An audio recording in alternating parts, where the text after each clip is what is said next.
तुला असा प्रश्न विचारण्याची हिची हिंमतच कशी झाली? कारण असा प्रश्न ती तेव्हाच विचारू शकते जेव्हा तिला काहीतरी माहिती आहे. नवीन राजकीय समीकरण जुळतात असं कानावर आले. खरंच या घरात तुझ्या बाळाच्या जीवाला धोका आहे.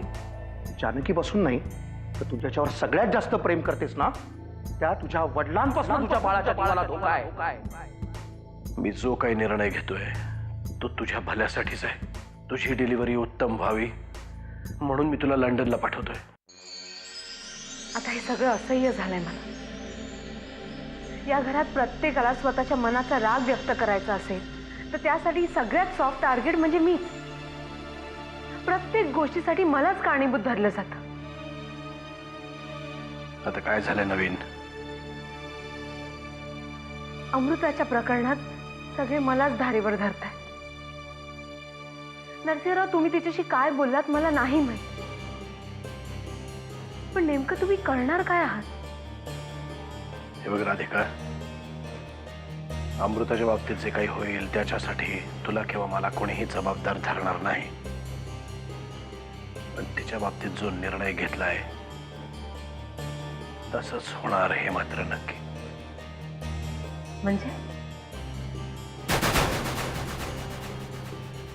म्हणजे अमृताचं अबॉर्शन होणार हे नक्की?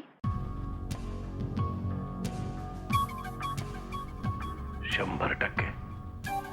तेही लंडनला. पण अमृता लंडनला जायला तयार होईल? होईल. कारण माझ्या इतका तिच्या भविष्याचा विचार दुसरा कोणीही करू शकत नाही.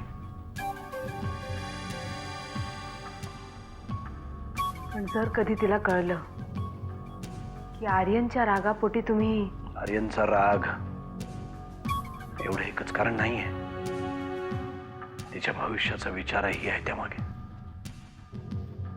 अमृता फक्त 23 वर्षांची आहे, विधवा, एका मुलाची आई. अशा परिस्थितीत कोण करेल तिच्याशी लग्न? हा सगळा विचार आहे या निर्णयामागे. पण तिला लंडनला नेऊन तुम्ही करणार तरी काय? लंडनमध्ये एका मोठ्या हॉस्पिटलमध्ये तिला ऍडमिट करणार आहे. तिथले डॉक्टर्स जे करावं लागेल ते करतील. त्यानंतर तिचं काउन्सिलिंग करतील, समजावतील. अमृता 1-2 दिवस रडेल, ओरडेल, पण तिसऱ्या दिवशी तिला परिस्थितीला सामोरं जावंच लागेल. खरंच बरोबर आहे तुमचं. या वयात अमृताचं आई होणं योग्य नाही. आणि तुम्ही ज्या पद्धतीने सगळं हाताळताय ना त्यामुळे माणसंही तुटणार नाहीत. कारण मी कितीही मोठा राजकारणी असलो तरी त्याआधी एक बाप आहे.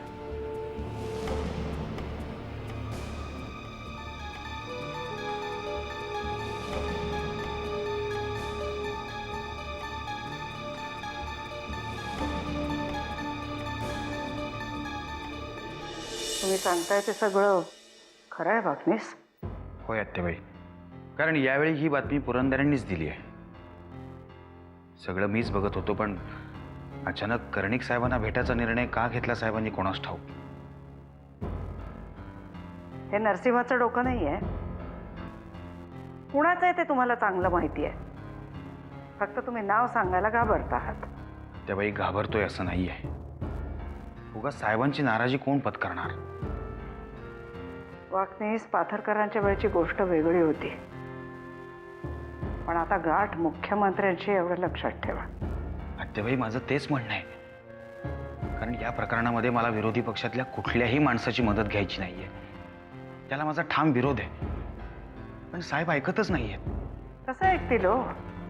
त्यांच्या आवडत्या स्टाफनी सांगितलंय ना त्यांना. काही वेळेला मला वाटतं या सगळ्याला तुम्ही जबाबदार आहात वागणीस. तुम्हीच कुठेतरी कमी पडलायत. आत्याबाई, ते सगळं आता ठीक आहे, पण आता करायचं काय? कारण आत्याबाई, परिस्थिती अशी राहिली तर सगळंच अवघड होऊन बसेल. आणि तो विरोधी पक्षनेता कर्णिक बेभरोशाचा माणूस आहे. त्याच्यावर किती अवलंबून राहणार? प्रकरण जरा जरी बाहेर पडलं ना तर पक्षामध्ये खूप मोठी बदनामी होईल. त्या बाईला घराबाहेर काढायचे इतके प्रयत्न केले पण ही बया दादच देत नाही कोणाला. नशीब नरसिंहाने अजून तुम्हाला नाही सुट्टी दिली. हे असलं काहीतरी विपरीत घडायच्या आत काहीतरी हालचाल करा. ठीक आहे आत्याबाई, पण तुम्हाला जमलं तर तुम्ही साहेबांशी बोलून बघा. तुम्हाला काय वाटतं याने काही फरक पडेल? माहित नाही, पण तुम्ही एकदा येतो मी.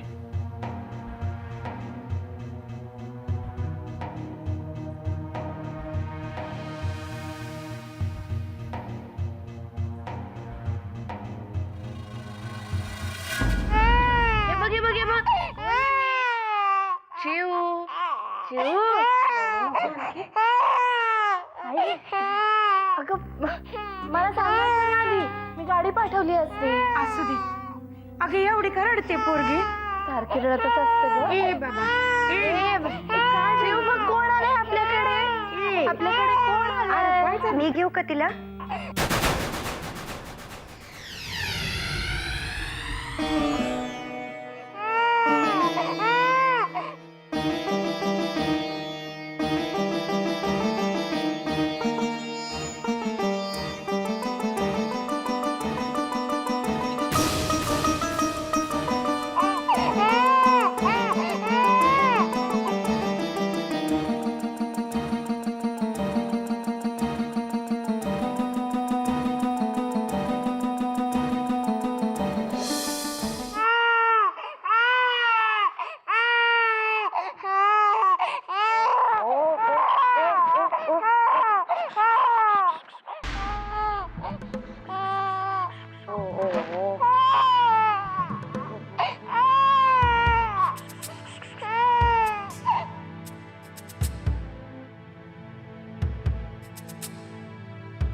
अगं मी म्हटलं होतं ना तुला, आपल्या शेजारच्या गावातली पोरगी म्हणून. हेच ती सुगंधा.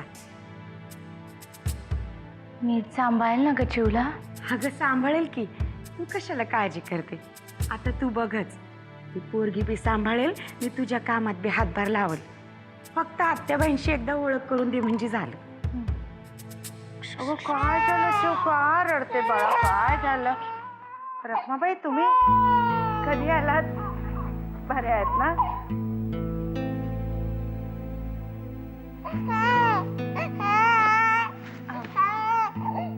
आत्याबाई ही सुगंधा.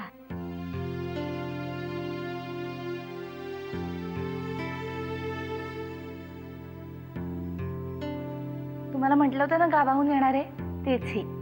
काय ग राशील ना आमच्याकडे? राहीन की, लय भारी आहे तुमचं घर.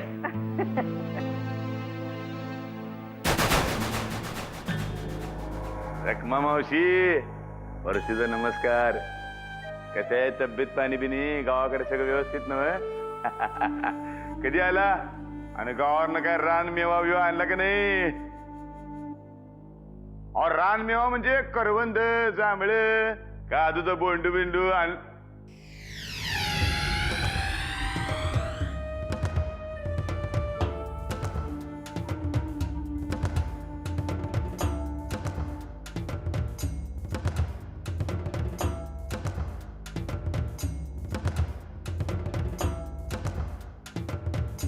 या कोण? नवीन पाहुणी? चिवची काळजी घेण्यासाठी आणलंय तिला. सुगंधा नाव आहे तिचं. अरे वा वा, तरीच म्हणलं आजपर्यंत आला सुगंध. गावावरनं कोणी बी आलं की नाही मला लगेच कळते, कारण गावच्या मातीचा वास असतोय त्या माणसाला. बघा बघा बघा माझी पोरगी कशी खेळते त्यांच्याकडे. लय खुश दिसते. चू आवडली का पाहुणी? आवडली आवडली म्हणते. कुठे बाहेर जात होतात का? काय म्हणला? बाहेर जात होतात का कुठं? बाहेरच चाललो होतो, पण आता म्हणलं रद्द करून टाकू. काय एवढ्या गावावरनं रखमा मावशी आले, घरात राहायला पाहिजे. अडल्या नडल्याला लागणार नाही का पुरुष माणूस एखादा हवा घरात. आहे बरं का मी.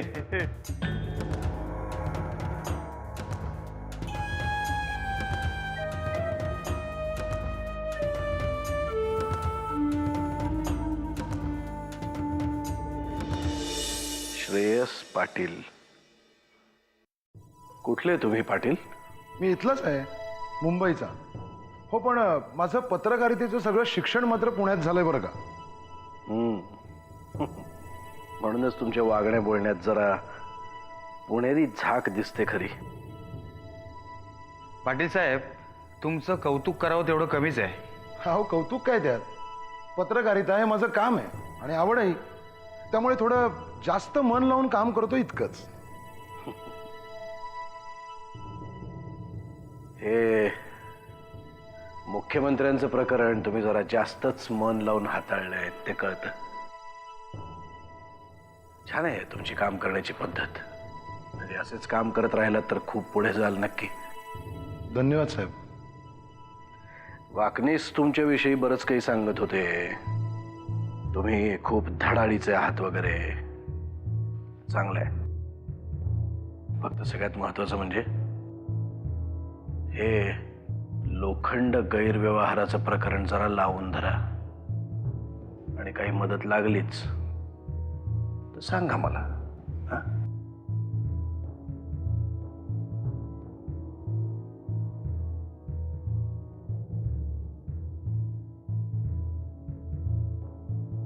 पाटील साहेब, आमचे साहेब आहेत ना, कलाकार आणि पत्रकार यांच्या पाठीशी कायम उभे राहतात. म्हणूनच तुमचं कौतुक म्हणून आमच्या साहेबांकडनं ही छोटीशी गिफ्ट. धन्यवाद साहेब, पण हे मी घेऊ शकत नाही. मी मगाशीच म्हटलं ना, पत्रकारिता ही माझी आवड आहे.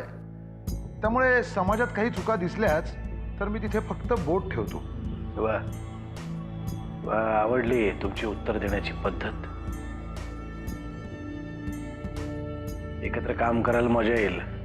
Thanks for the offer sir. पण मी काम फक्त माझ्या वर्तमानपत्रासाठीच करतो. एनिवे, येतो मी.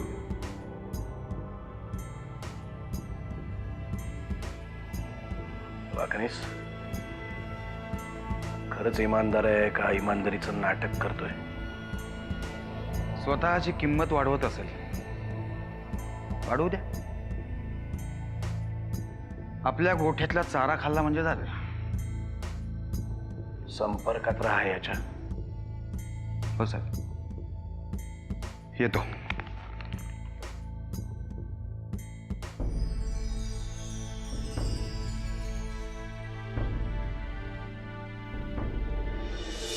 जानकी, घरात समजा ठीक आहे ना बघ? आणि नरसिंहराव कसे आहेत? नाही म्हणजे मागच्या वेळी तुमच्या दोघांमध्ये जे काही गैरसमज झाले होते ते मिटले का ग? बाप्पाच्या कृपेमुळे सगळं ठीक आहे. ते पण आता माझ्याशी नीट बोलतात. मागच्या वेळेला नरसिंहराव जरा जास्तच चिडले होते नाही? ते सगळं माझ्या चुकीमुळे. मी खोटं बोलले त्यांच्याशी आणि नंतर ते खोटं मलाच बोललं. जाऊ दे, आता दुसऱ्यांचा विचार करून स्वतःच्या जीवाला त्रास करून घेऊ नकस. एकदा झालेली चूक मी परत नाही करणार. अमृता कशी आहे? आर्यन असा गेला त्या धक्क्यातनं ती सावरली आहे का? इकडं आली आहे ती. होईल हळूहळू बरी. बाळ होणार आहे तिला. अगं काय सांगतेस? अमृता इथंच आहे? मग मी तिला भेटूनच येते. कुठं तिच्या खोलीतच आहे ती? तिकडेच आहे, जाऊन भेटून येतो.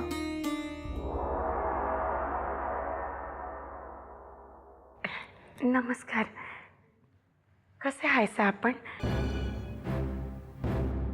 नाही म्हणजे जानकी सांगत होते की आता समजा ठीक मागच्या वेळी एवढा अपमान करून सुद्धा परत आलातच का तुम्ही?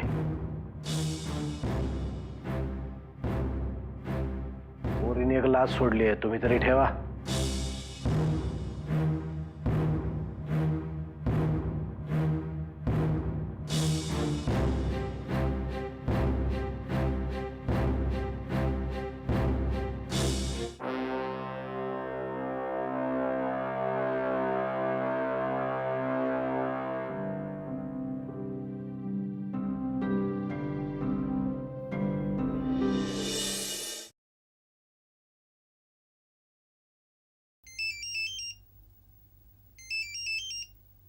हॅलो, कोण बोलतंय? आपण पत्रकार श्रेयस पाटील बोलताय ना? हो, मीच बोलतोय. हे बघा, जरा पटापट बोला, मी घाईत आहे थोडा. मी तुम्हाला जी बातमी सांगणार आहे त्यासाठी तुम्ही आपणहून वेळ काढा. कसली बातमी? हे बघा मिस्टर, असे दिवसाला 100 फोन मला येत असतात, मग त्यामुळे माझा वेळ वाया घालू नका. मी जी बातमी सांगणार आहे ना त्या बातमीचं नाव आहे नरसिंह किल्लेदार. बोला, आहे का वेळ? आपण कधी आणि कुठे भेटायचं? क्या बात आहे. याला म्हणतात हाडाचा पत्रकार. म्हणजे हाड दिसल्याशिवाय जीभ बाहेर काढतच नाही. तुम्ही अजून मला भेटायची वेळ नाही सांगितली. आज, आत्ता, या इथे. मागे वळून बघा, पीछे मूड.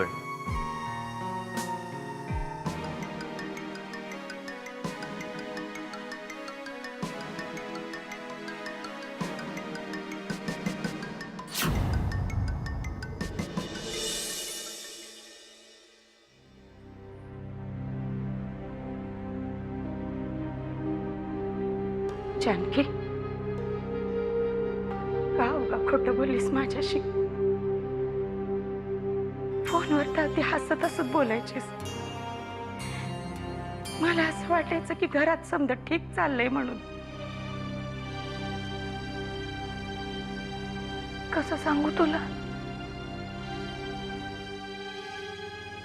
मी एकदा केलेली चूक मला आयुष्यभर भोगावी लागणार आहे. कसं पटवून देऊ यांना? काय बी पटवून द्यायची गरज नाही.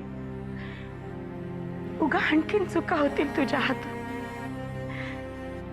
अगं, येळ हेच समद्यावरती औषध असतं. यांचा राग माझ्यावर आहे ना, पण ते तुला का बोलतात?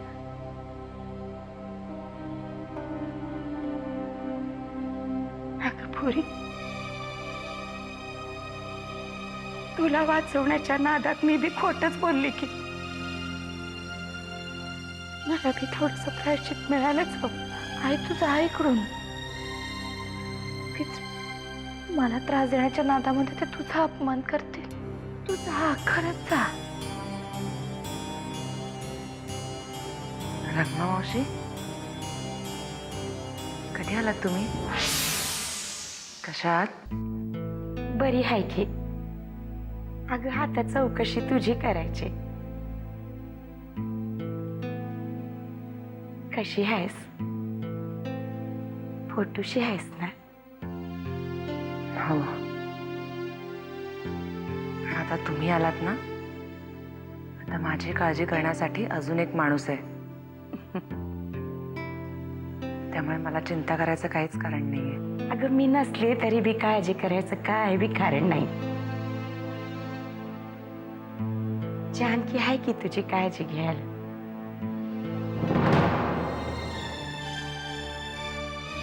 जानकी? कोण जानकी?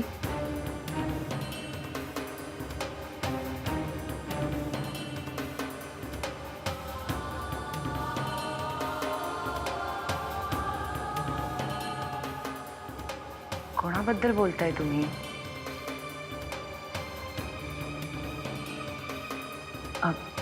रत्ना मावशी, तुम्ही असं करा, इथलं सगळं आटपलं ना की माझ्या खोलीत या, आपण निवांत गप्पा मारू.